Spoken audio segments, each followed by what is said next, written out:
క్రీస్తు ప్రభునందు ప్రియ సహోదరి సహోదరులారా, మనము పవిత్ర వారంలో మంగళవారంలో ఉన్నాం. ఈనాటి సువిశేషం యోహాను శుభవార్త 13వ అధ్యాయం 21వ వచనం నుంచి 33వ వచనం వరకు, 36వ వచనం నుంచి 38వ వచనం వరకు మనం ఆలకించాం. యేసుక్రీస్తునకు ముందు నుంచి తెలుసు, తనను ఈ 12లోనే ఒకడు శత్రువులకు అప్పగింపనున్నాడని. అతడు ఎవరో కూడా ప్రభువుకి తెలుసు. ఆ యూదా ఇస్కరియోతు గురించి ప్రభు ముందే సూచించాడు. మనం యోహాను శుభవార్త 13వ అధ్యాయం 2వ వచనము, 10వ వచనము, 11వ వచనము, 18, 19 వచనాలు మనం చూసినప్పుడు క్రీస్తు ప్రభు తనను అప్పగించనున్న యూదా ఇస్కరియోతు గురించి ముందుగానే ప్రవచించాడు. అయితే శిష్యులకు ఆ అప్పగించనున్న ఆ వ్యక్తి ఎవరో తెలియదు కాబట్టి ఆ వ్యక్తి ఎవరో అనేటటువంటి సంభాషణ వాళ్ళల్లో ఎప్పటికప్పుడే తలెత్తుతూ వచ్చింది. క్రీస్తు తనను అప్పగించనున్న యూదా ఇస్కరియోతు విషయంలో చాలా ఆందోళన చెందినట్లుగా 21వ వచనంలో మనం చూస్తూ ఉన్నాం. కానీ క్రీస్తు మాత్రం అందరిని ప్రేమించినట్లే యూదా ఇస్కరియోతును కూడా ప్రేమించాడు. మనం 13వ అధ్యాయం 1వ వచనము, 15వ అధ్యాయం 13వ వచనం మనం చూసినప్పుడు తన స్నేహితుని కొరకు ప్రాణత్యాగం కూడా చేసేటటువంటి గొప్ప ప్రేమను క్రీస్తు కలిగి ఉన్నాడు. ఎంతగా క్రీస్తు యూదా ఇస్కరియోతును ప్రేమిస్తూ ఉంటే అంతగా యూదా ఇస్కరియోతులోని సాతాను క్రీస్తుని ద్వేషిస్తూ వచ్చింది. ఎంతగా ద్వేషం పెరిగినా అంతకంతకు క్రీస్తుని ప్రేమ యూదా ఇస్కరియోతు మీద, ఆ విధంగా మిగిలిన శిష్యుల మీద కూడా ఆ ప్రేమను క్రీస్తు కలిగి ఉండడాన్ని మనం చూస్తూ ఉన్నాం. క్రీస్తు ఎంతటి ప్రేమను కలిగి ఉన్నాడంటే మరణం కంటే గొప్ప ప్రేమను కలిగి ఉన్నట్లుగా మనకి 15వ అధ్యాయం 13వ వచనం తెలియజేస్తూ ఉంది. క్రీస్తు ప్రభు సమస్తానికి సంసిద్ధమై ఉన్నాడు. పరిస్థితి ఎలా ఉన్నా తాను మాత్రం ప్రేమను గెలిపించి తీరతాడు. అదే అతని ధ్యేయం. పరలోక తండ్రి చిత్తం కూడా అదే. అందుకే యూదా ఇస్కరియోతుకి అతనిలో ఉండి శోధిస్తున్నటువంటి సాతానుకు మీరు చేసుకునేదేదో చేసుకోండి అంటూ అనుమతి ఇచ్చినట్లుగా ప్రభు మాట్లాడడాన్ని మనం చూస్తూ ఉన్నాం. ఇక క్రీస్తును ప్రేమించినటువంటి శిష్యుని ఉదంతం మనకి ఇక్కడ వస్తూ ఉంది. అతడు క్రీస్తునకు దగ్గరగా కూర్చొని అతని ఎదరొమ్ము మీద వాలి ఉన్నట్లుగా మనకి యోహాను తెలియచేశాడు. ఈ క్రీస్తు ప్రేమించిన శిష్యుడు ఎవరో కాదు, యోహానే. అయితే ఈ యోహాను ఎంతగా క్రీస్తుని ప్రేమించాడో ఇక్కడ అతను కూర్చున్న వైనాన్ని బట్టి మనం అర్థం చేసుకోవచ్చు. 1వ అధ్యాయం 18వ వచనంలో పరలోక తండ్రితో ఎంతో అన్యోన్యమైన ప్రేమబంధం కలిగిన క్రీస్తు ఆ పరలోక తండ్రి యొక్క ఎదపై వాలి ఉన్నట్లుగా ఆయన హృదయం నుండి వెలువడుతున్న వెచ్చనైనటువంటి ఆ ప్రేమను అతడు తనివితీర అనుభవిస్తున్నట్లుగా, ఆ విధంగా పరలోక తండ్రితో అతడు చాలా దగ్గర ప్రేమబంధం కలిగి జీవిస్తున్నట్లుగా మనకి ఈ వచనం చెబుతుంది. ఏ విధంగా పరలోక తండ్రి మీద అంతటి అన్యోన్యమైన ప్రేమను కలిగి కుమారుడు జీవిస్తున్నాడో అదే కుమారుడైన క్రీస్తుని మీద అంతటి ప్రేమ కలిగి జీవిస్తున్న వ్యక్తి ఈ యేసు ప్రేమించిన శిష్యుడేనని ఇక్కడ సూచించాడు. ఇక్కడ యేసు ప్రేమించిన శిష్యుడు యేసుక్రీస్తుని ఎంతగానో ప్రేమిస్తూ ఉంటే అదే శిష్యరకంలో ఉన్నటువంటి ఇంకొక శిష్యుడైన ఈ యూదా ఇస్కరియోతు ప్రభువుని ద్వేషిస్తూ అతనిని శత్రువులకు అప్పగించడానికి కుట్రలు చేయడం మనల్ని ఆశ్చర్యాన్ని కలిగిస్తూ ఉంది.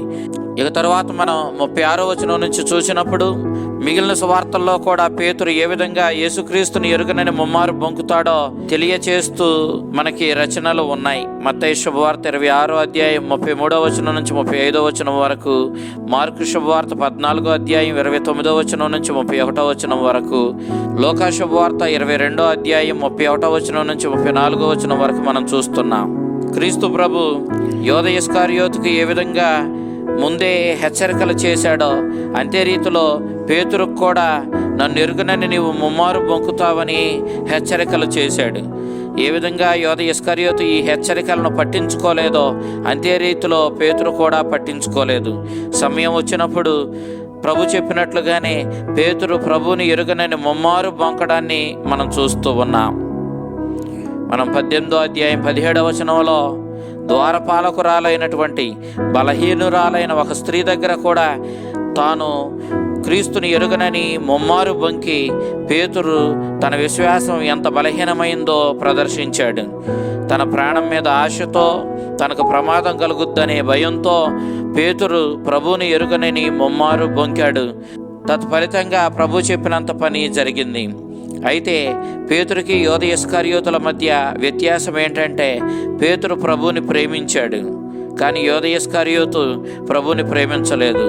నిన్నటి సువిశేషంలో మనం చూస్తున్నాం, అతని ప్రేమంతా ఈ లోకం మీద, దాని ధనం మీద, ధన వ్యామోహంతో నిండిపోయినటువంటి యోధ ఇస్కరియోతు 30 వెండి నాణేలకు ప్రభువుని అమ్మివేయడానికే చూశాడు తప్ప ప్రభు మీద అతనికి ప్రేమ లేదు. ప్రభువుని ప్రేమించిన పేతురు తర్వాత తన విశ్వాసాన్ని నమ్ముకుంటే, తన ప్రేమను నమ్ముకుంటే ఖచ్చితంగా తొట్టుపడతానని, ప్రభు తనను ప్రేమించిన ఆయన నా ఎడల కలిగి ఉన్న కనికరాన్ని, ప్రేమను నేను నమ్ముకొని బ్రతకాలన్న విషయాన్ని గ్రహించాడు. అప్పుడే తన ప్రేమకు విశ్వాసానికి ఎంత శక్తి ఉందో పేతురు తెలుసుకున్నాడు. అందుకే పేతురు తన జీవితంలో ఇక తన గొప్పలు చెప్పుకోవడానికి చూడలేదు. తగ్గింపుతనముతో, వినయంతో జీవించడానికి ఈ ఉదంతం పేతురుకి ఉపయోగపడింది. తరువాత 21వ అధ్యాయం 15వ వచనం నుంచి 19వ వచనం వరకు మనం చూసినప్పుడు, క్రీస్తు తనను ఎంతగానో ప్రేమిస్తున్నాడని, ఆ ప్రేమను తాను నమ్మాలని తెలుసుకున్న పేతురు క్రీస్తు తనకు చూపిస్తున్న అదే ప్రేమని తన పొరుగువారి మీద కూడా చూపించాలని అర్థం చేసుకున్నాడు. ఆ ప్రేమను ప్రదర్శించే, ఇతరులను రక్షించే ఉద్దేశంతోనే జీవించి చివరికి ప్రేమమయుడైన క్రీస్తుని ప్రేమకు కృతజ్ఞతగా ప్రాణత్యాగం చేసి మరి క్రీస్తుని ఎడల తనకున్న విశ్వాసాన్ని వెల్లడి చేశాడు. ఈనాడు మనం సువిశేషంలో యోధ ఇస్కరియోతును చూస్తున్నాము. యేసుక్రీస్తునితో ఎంతో సన్నిహిత సంబంధం కలిగిన, ప్రేమబంధం, స్నేహబంధం కలిగినటువంటి, యేసుని ప్రేమకు నోచుకున్నటువంటి శిష్యుని గురించి వింటున్నాము. అంతే రీతిలో శిష్యుల బృందంలో ప్రథముడిగా చెప్పబడిన పేతురు తాను క్రీస్తుని ఎరుగనని బొంకి తప్పు చేసిన, తన తప్పును తెలుసుకొని ప్రభువుని క్షమాపణ అడిగి మరలా ప్రభుతో ఐక్యమైనటువంటి పేతురును చూస్తూ ఉన్నాం. ఈ విధంగా మనకి యోహాను ఈ 3 శిష్యులను ముందు పెడుతూ మనం ఎవరిని ఆదర్శంగా తీసుకోవాలో కూడా మనకు సూచిస్తూ ఉన్నాడు. మనకు ఆదర్శం పేతురు. మనం దేవుణ్ణి ధిక్కరించినప్పుడు, ఆయన ఆజ్ఞలను లెక్క చేయకుండా పాపంలో మ్రగ్గుతున్నప్పుడు, మనం మన తప్పును గుర్తించి మనల్ని ప్రేమించి మన కోసం ప్రాణత్యాగం చేసిన ఆ క్రీస్తుని యొక్క ప్రేమను అర్థం చేసుకొని మారు మనసును పొంది మనం మరలా ప్రభు వద్దకు రావలసిన వాళ్ళమై ఉన్నామని, క్రీస్తుని ఎంతగానో ప్రేమించి ఆయనతో అన్యోన్యమైన ప్రేమ బంధాన్ని కలిగి ఆయన యందు ప్రేమతో జీవించవలసిన వాళ్ళమై ఉన్నామని యేసు ప్రేమించిన శిష్యుడైన యోహానును, వీరిద్దరిని మనకు ఆదర్శంగా ఈనాడు ఇవ్వడాన్ని మనం చూస్తూ ఉన్నా. క్రీస్తుని ప్రేమిస్తూ ఒకవేళ మనం బలహీనతతో ప్రభువుకి దూరమైన తప్పును గ్రహించుకొని ప్రభువుని క్షమాపణ అడుగుతూ మరలా ప్రభు దగ్గరకు వస్తూ ప్రభువుకే విలువనిచ్చి మన జీవితాలను ధన్యం చేసుకోవాలని నేటి సువిశేషం మనల్ని కోరుతూ ఉంది. ఆ విధంగా ప్రభుతో అన్యోన్యమైన ప్రేమబంధం కలిగి ఆ ప్రభువుని క్షమాపణ అడుగుతూ ఆ ప్రభు కోరినటువంటి రీతిలో జీవించి మన జీవితాలను ధన్యం చేసుకునేటటువంటి ఆ రక్షణానుగ్రహాలు మనకు ప్రసాదించమని ప్రభువుని అడుగుదాం. ఆ కరుణామయుడు మన కోసం ప్రాణత్యాగం చేయడానికి కూడా వెనుకాడని ఆ ప్రభు మనల్ని, మన కుటుంబాలను తన ప్రేమతో దీవించి కాచి కాపాడును గాక. ఆమేన్.